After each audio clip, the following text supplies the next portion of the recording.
Allison Whitman. I'm here with Kurt Tarvis, the president of the Hanson Historical Society.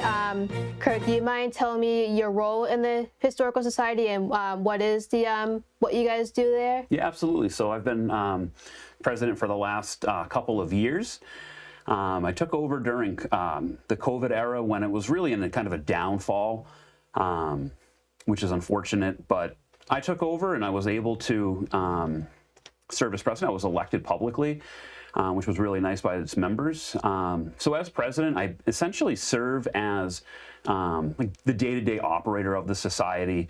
We do all different things, getting events set up for the year, different presentations in. A lot of it's talking to the general public, talking to town officials, different preservation groups and stuff like that. It's pretty varied. I kind of take on multiple roles. I kind of default as the curator of our museum, and I do a lot of preservation work as well. Cool. So we were just talking earlier. You said that Hanson was like the founding town of cranberries and like cranberry sauce, and most notably Ocean Spray. Yeah, so Ocean Spray started off in Hanson in 1930 by 3 growers, 2 of them local and 1 from New Jersey. And Hanson had already had kind of some established bogs and stuff like that. Just it has the perfect environment for it. But the modern cranberry industry really took off after 1930, when Ocean Spray formed as a cooperative, which it still is today. I believe it's over 1,000 growers around the United States and even the world. But yeah, Hanson's cranberry history is so deep, and unfortunately, the younger generations are really forgetting about that.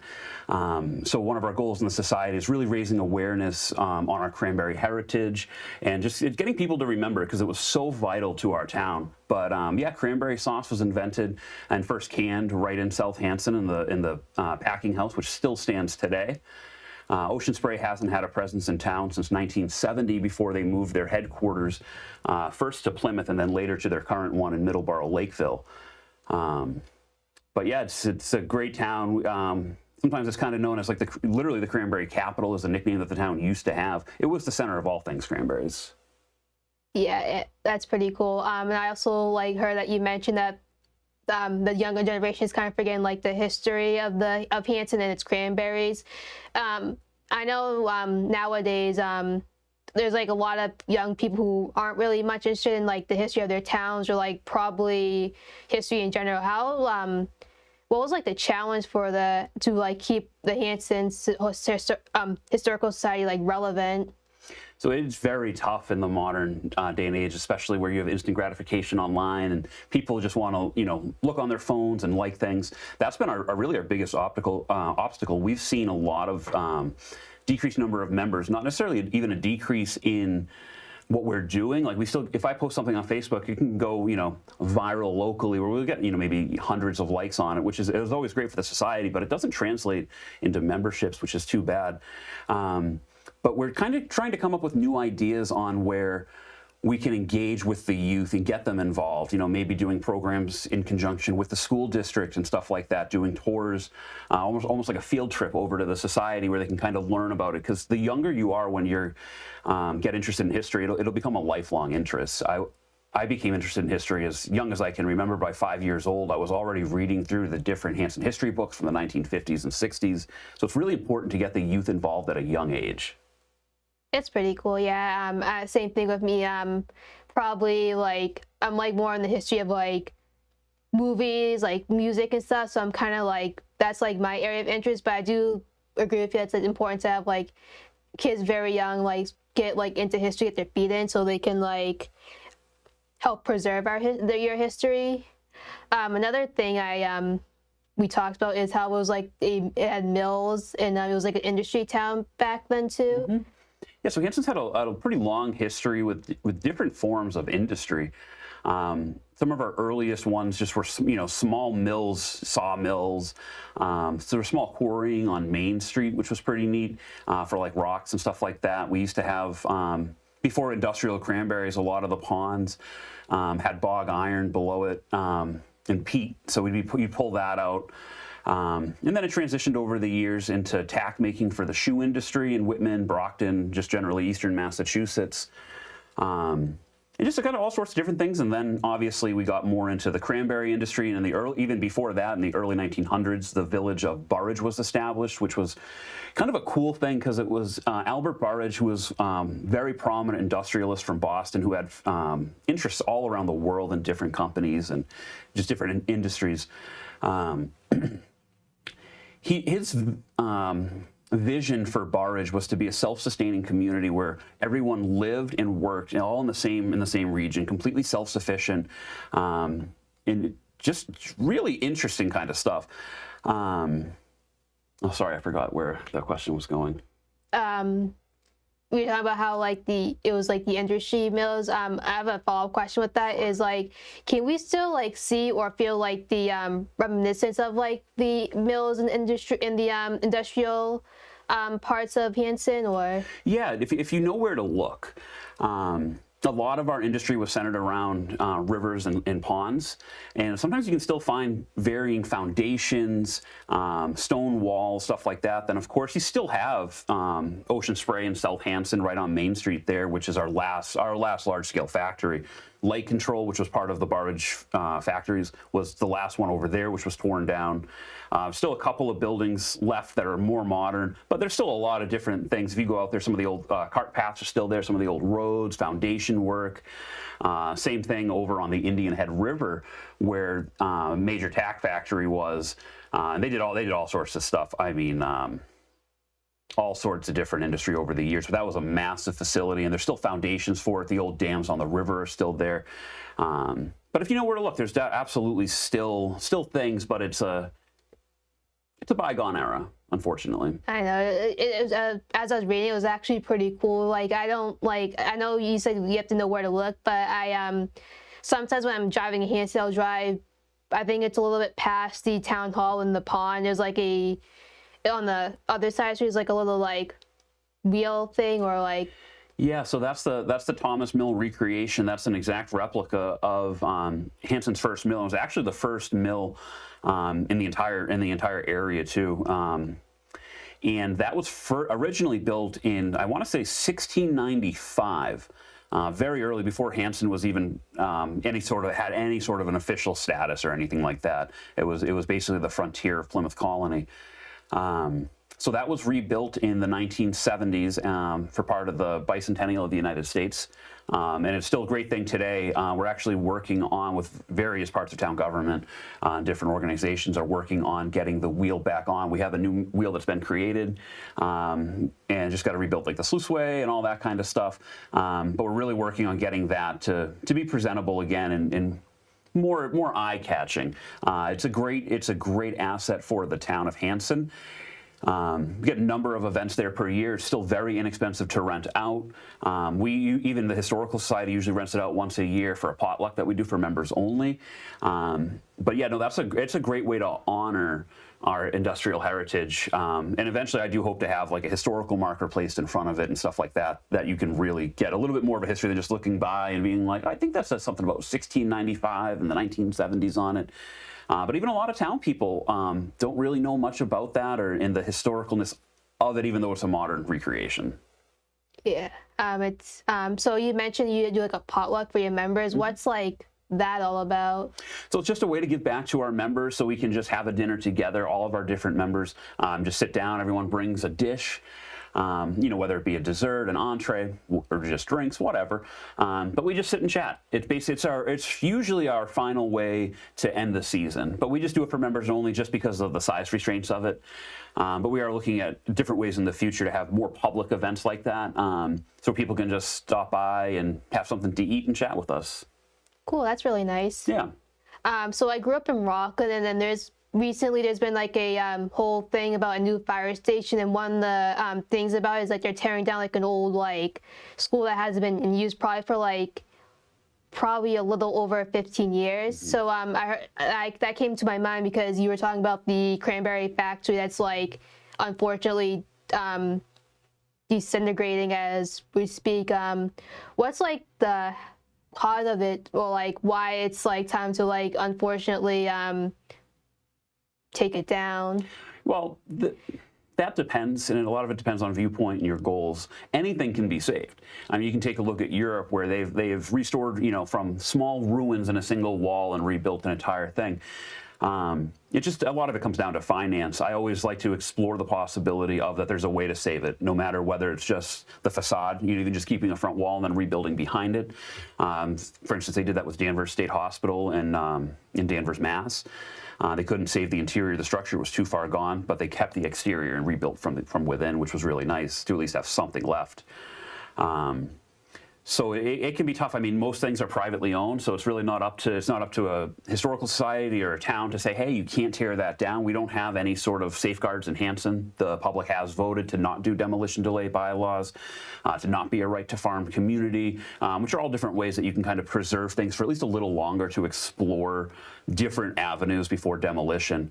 But again, yeah, I always try and say, let's look at it from a standpoint of, is it savable? What can we save before we jump the gun and just tear it down and start fresh? Because sometimes you do have to, but it's definitely not the ideal way. Yeah, it's kind of sad. It actually was pretty cool to see like a factory that is like very, especially during Thanksgiving, it's like part of America, like the staple of it. That's like pretty cool, like to know it's like very local and stuff. And I also saw that at one point it was a tuberculosis hospital in Hanson. Yeah, so it's my favorite personal subject in Hanson's history to talk about is the old Plymouth County Hospital, which was a tuberculosis sanatorium that first opened in 1919 and ran all the way up until the mid-1960s, when it transitioned from tuberculosis into chronic care.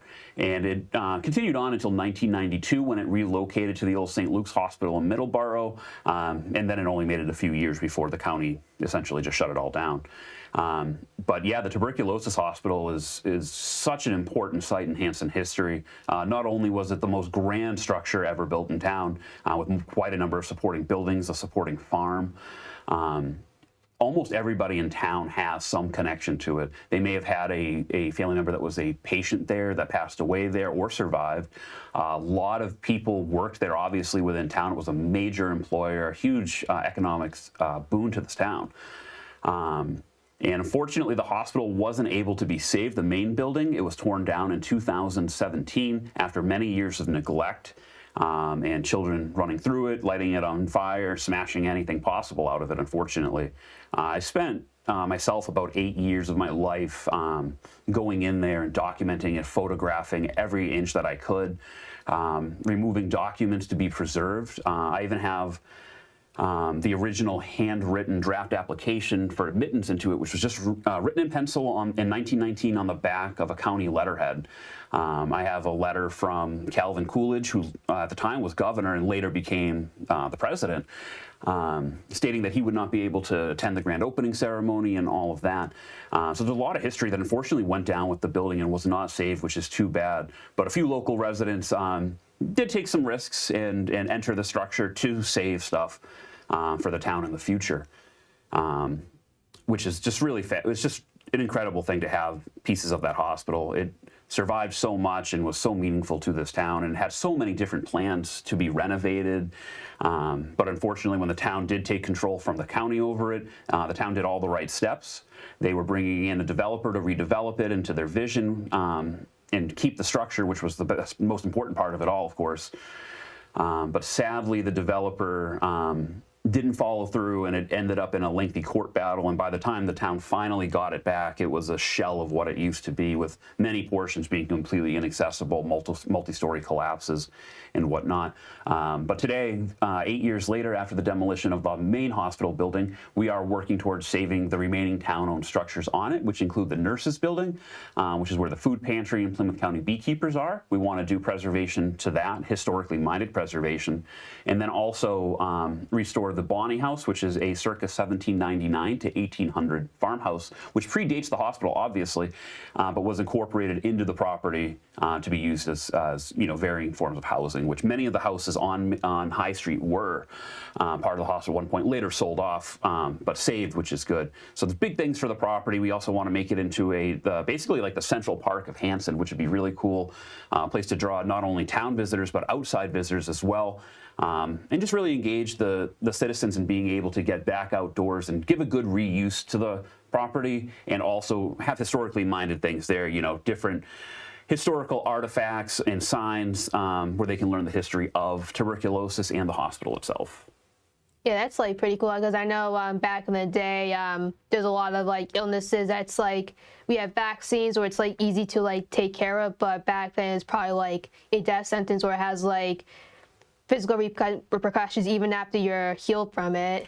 Right, and one thing with tuberculosis, and we have in our inventory at the Society a lot of different glass slides from the early 1900s, or from the early 1920s and 30s, which really showcase day-to-day life there, especially with the children, because children were a large population of that. And the recommended treatment at the time, because there was no vaccine, there was no real medical treatment. It was just kind of finding things that may have eased symptoms a little bit to make you more comfortable.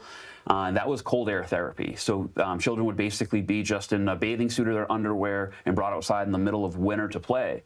That was a form of therapy. And it never cured tuberculosis, but it may actually help lessen the symptoms a little bit because it would get you active, which was very important. Diet, fresh air, and being active were essentially the large forms of treatment back then. But many people who walked in those doors did not make it out, which is, of course, a shame. But their history deserves to be remembered. Yeah, I also saw on your website you have like a lot of like old photos like in restoration. Especially with like music videos or like television shows, we see a lot of like films and those type of media being restored either in 4K or in HD. It's like make sure it's all like looks like you're watching for the first time. It helps like see like a more clear vision of that type of media. Do you guys do any like restoration of like photos or like old like films or videotapes from like especially during like the early 1900s? So we don't have any sort of like video, old video. A lot of it's just VHS era stuff that we have in terms of video. So I haven't gone down that road yet. But if that ever comes in, that's something I would like to actually explore. Is I've never restored old video. By trade, I'm a photographer. So I'm very familiar, obviously, with different photographical equipment. I shoot both digital and film, which actually helps the society because I can master how to properly scan like old 35mm film, old medium format film, glass 4x5s, and then even just old photographs that have been damaged and weathered over the years. You know, I'm very good with Photoshop and doing restorations in there. So I've been working on a project of restoring different photographs and documents that are quite decayed, but preserving them through archival formats like digital means. And in terms of like actually, you know, getting old documents or old quilts, whatever, and bringing them out to be professionally restored, we haven't gone that route either yet, or not largely, and that's due to being cost prohibitive. We're a small society, we can't afford that, but we do have some things that we're setting aside that are very important to the society that we do want to, you know, raise funds for and get properly restored. But yeah, for things like photo and whatnot, and even certain artifacts that we're able to, you know, certain wooden things that we're able to safely restore ourselves, we will do stuff like that.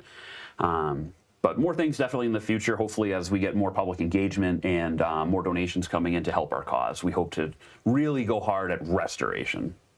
Yeah, it's kind of pretty cool, especially from the town, or like you are very familiar with a town that you see like old photographs, you can like pinpoint, oh, that is so and so now, or like that's like pretty cool that was there once. Mm-hmm.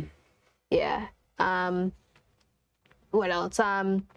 When I drive through Hanson, I kind of noticed that there's like a lot of like Native American like reminiscences, like the names of like the streets. Camp Kiwani is one of them, and then of course there's like the Indian Head School.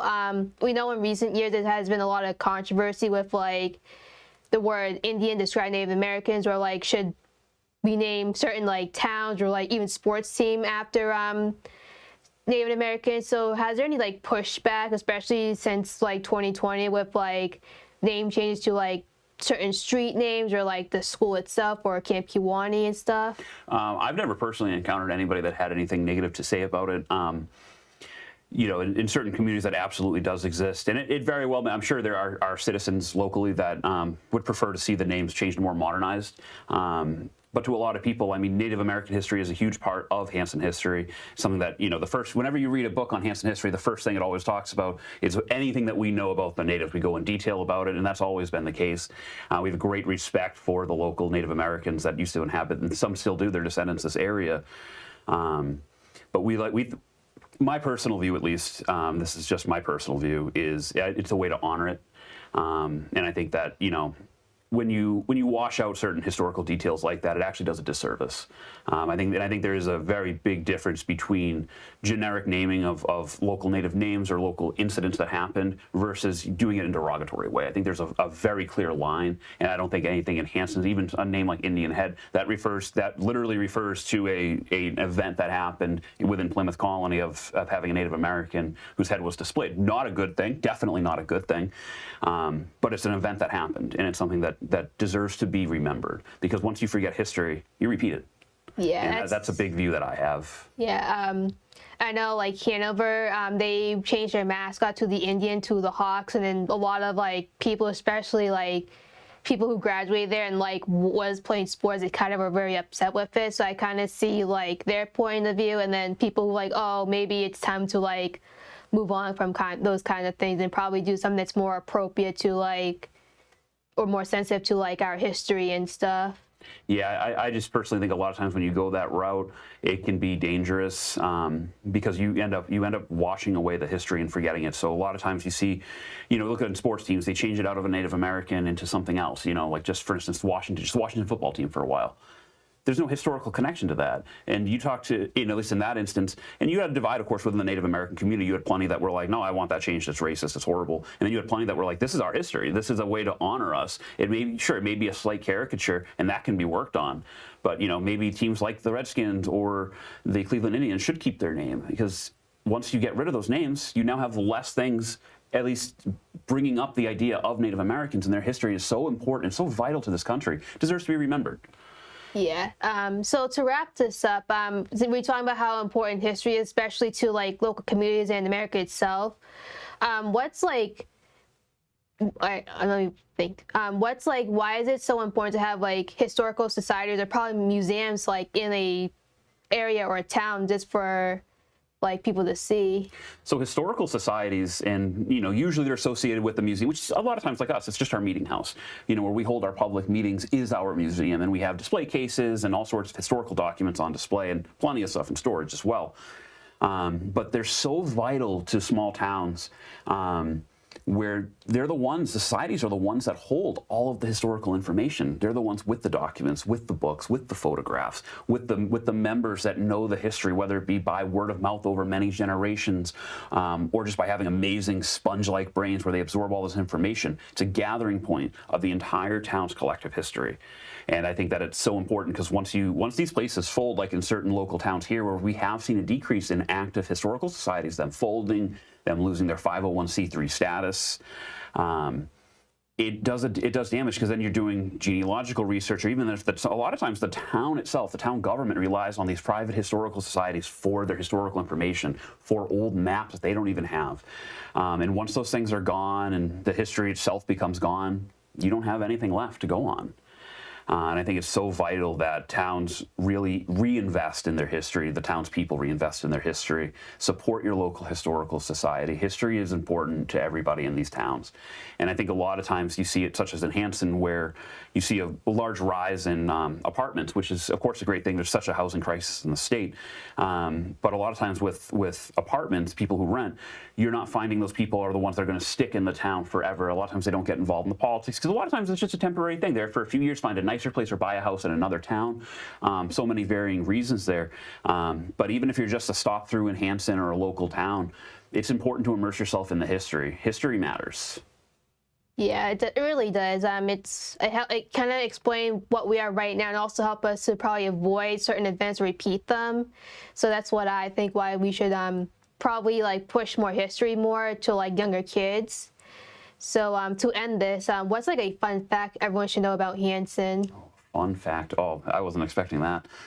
Random fun fact about Hanson. Oh, here's a little tidbit of history that most, especially the younger generation, does not know. When cranberries were the king of the town, a huge portion of Hanson, by 1930, I believe, the town historian Alan Clemens once told me it was about 25 to 30% of the entire town at that time was actually Cape Verdean. So a lot of people don't realize that Hanson had a very sizable black population, and that's something that isn't talked about or memorialized enough. They were, and their descendants today, quite a number still remain in Hanson, absolutely vital citizens to this town. They were massive players in the cranberry industry and different industrial items at that time. And their legacy has largely been forgotten because they were just kind of, the migrant labor of the day. But so many of them were proud Hanson residents, proud Americans, and really forged their future in this town. And that's something that we hope in the next few years to really immortalize and get people to know more about is the very important Cape Verdean culture that Hanson had that is not remembered anymore. Yeah, that's pretty cool. Thank you for your time. It's pretty interesting learning about Hanson and stuff. Guys, thank you for this. Thank you for tuning into this interview. I hope you guys learned a lot about Hanson, especially its history, its like cranberries and stuff. So thank you. Thank you.